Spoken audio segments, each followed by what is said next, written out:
Norway اور دنیا بھر میں آباد اوورسیز پاکستانیز السلام علیکم.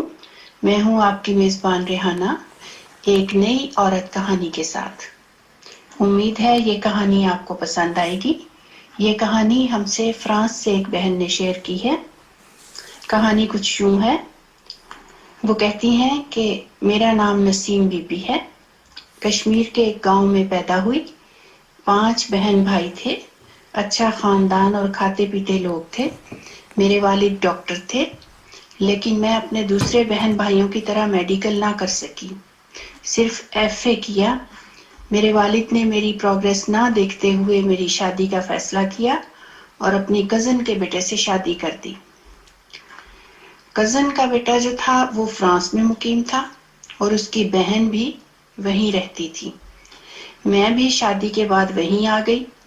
میرے شوہر نے بہن کے ساتھ ہی رہنا مناسب سمجھا. بہن کا میاں کام کم کرتا تھا. جو کمایا جاتا وہ گھر میں خرچ ہو جاتا. تب انٹرنیٹ بھی نہیں تھا تو پاکستان بات بھی کم ہوتی تھی. ہمارے ہاں 6-7 سال اولاد نہیں ہوئی.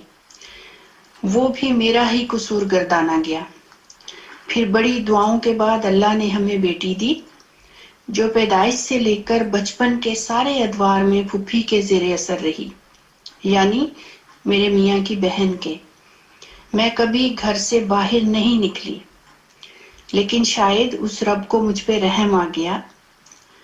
یہاں ڈاکومنٹس کے لیگل پروسیس کے لیے اسکول جانا لازمی ہوا، سو میں نے زبان سیکھنی شروع کی.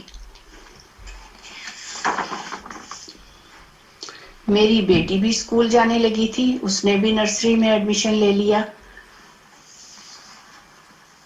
پھر میرے میاں نے پاکستان والا گھر مرحوم بھائی کے بیٹے کے نام کر دیا اور مجھے کہا گیا کہ تمہارے والدین کے پاس سب کچھ ہے، جب حصہ ملے گا تو سب کچھ بن جائے گا. گھر کے سارے کام میرے سپرد تھے. پاکستان جانے کے لیے ٹکٹ بھی میرے والد ہی بھیجتے تھے. اس طرح زندگی گزرتی گئی، حتیٰ کہ میرے پہننے کے کپڑے جوتے تک میری پسند کے نہیں ہوتے تھے. پھر ایسا ہوا کہ 2008 میں میری نند اور میرے میاں نے گھر خریدنے کا فیصلہ کیا اور بڑے مشورے اور صلاحوں کے بعد میرے میاں کو پاکستان بھیجا گیا کہ وہاں بچی کچھی جائیداد فروخت کرے، اور مجھے بھی والدین سے حصہ لینے کا کہا گیا تاکہ اس رقم سے یہاں ایک گھر خریدا جائے. لیکن اللہ کو کچھ اور منظور تھا. وہاں جاتے ہی میرے شوہر کا ایکسیڈنٹ ہوا اور اچانک ان کا انتقال ہو گیا. اس اچانک صدمے نے سب کو توڑ کے رکھ دیا. ہم سب پاکستان گئے. شوہر کی وفات کے بعد میرے والدین نے مجھے روکنا چاہا، لیکن میری نند نے کاغذوں کا کہا کہ اس کا لیگل پروسیس چل رہا ہے، اس کے ڈاکومنٹس بن لینے دیں، اسے فرانس آنے دیں اور پھر بھائی کی اولاد کے ساتھ میرا دل لگا رہے گا. سو میں ساتھ آ گئی. واپس آئی تو روٹی کے لالے پڑے. جب حالات خراب ہوئے تو انہوں نے میری سوشل ایڈ ڈیمانڈ کی. پہلے الگ رہنا مشکل تھا، اب آسانی سے گھر کے اوپر مجھے اور میری بیٹی کو کمرہ دے دیا گیا اور میرے سوشل اسسٹنٹ کو کہا گیا کہ میں اکیلی نہیں رہ سکتی، زبان بھی نہیں آتی، مشکل ہوگی. زبان نہ آنے کی وجہ سے مجھے اپنا بینک اکاؤنٹ تک آپریٹ کرنا مشکل تھا. یہ بات ان کے لیے آسانی پیدا کر گئی. انہوں نے اتھارٹی فارم پر کیا اور میری سوشل اسسٹنٹ کے سامنے میرے سائن کروا لیے گئے. اب اکاؤنٹ میری نند کا میاں آپریٹ کرنے لگا اور مہینے کے شروع میں ہی میرا اکاؤنٹ ہلکا ہو جاتا اور مجھے یہ جواب ملتا کہ تمہارے میاں کی فوتگی پر جو خرچ اٹھایا تھا اب وہ لوگوں کو واپس بھی تو کرنا ہے. میری نند کہتی کہ اس قرضے کو اتارنے میں تم بھی حصہ ڈالو کیونکہ میرا میاں اس کا ذمہ دار نہیں ہے. اس بات نے مجھے سوچنے پہ مجبور کر دیا کہ میرے شوہر کی ساری انکم، ساری محبت، ساری توجہ ان لوگوں پہ نچھاور رہی. اور اب قرضہ اتارنے کے لیے صرف میں صرف 26 سال کی تھی. میرے رشتے آنے شروع ہوئے.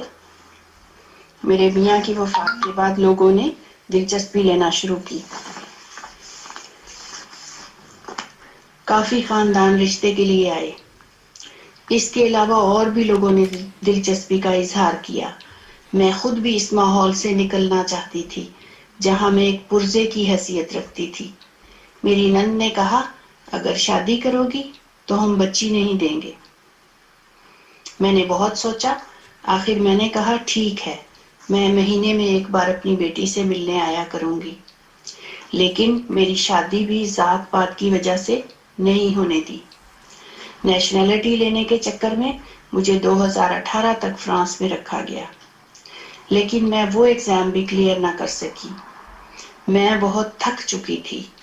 میں نے والدین سے بات کی، انہیں سارے حالات بتائے. انہوں نے مجھے وہاں ملنے آنے کو کہا تاکہ کوئی فیصلہ ہو سکے. میری نند میرے ساتھ گئی. وہاں تمام صورتحال کا جائزہ لے کر میرے والدین نے مجھے بھیجنے سے انکار کر دیا. کافی جھگڑا ہوا. میری نند واپس آ گئی. آ کر وہ بیمار ہو گئی. اس کی صحت خراب ہو گئی، شاید پشیمانی سے یا پریشانی سے، میں کچھ نہیں کہہ سکتی. اور پھر 2020 میں وہ اللہ کو پیاری ہو گئی. میں اب پاکستان میں ہوں، والدین کے گھر میں ہوں. لیکن والدین کے ساتھ کب تک؟ سوچتی ہوں کیا کھویا کیا پایا، زندگی کیا ہے، میرے ساتھ کیا ہوا. میں سب رشتوں کے ساتھ ہوتے ہوئے بھی اپنی بیٹی کے ساتھ اکیلی ہوں. پاکستان والے سوچتے ہیں یورپ سے آئی ہے، بڑی خوشحال اور عیش کی زندگی گزار کر. اور یورپ والے سوچتے رہے اچھے گھر کی ہے، سب کچھ ہے، اسے کوئی کمی نہیں. لیکن میں کیا سوچتی ہوں، مجھ پہ کیا گزری، میں کیا چاہتی تھی، اب کیا چاہتی ہوں، کبھی کسی رشتے نے آگے بڑھ کر نہیں پوچھا. کبھی سوچتی ہوں کیا میری بیٹی کو بھی انہی سوالوں کا سامنا کرنا پڑے گا.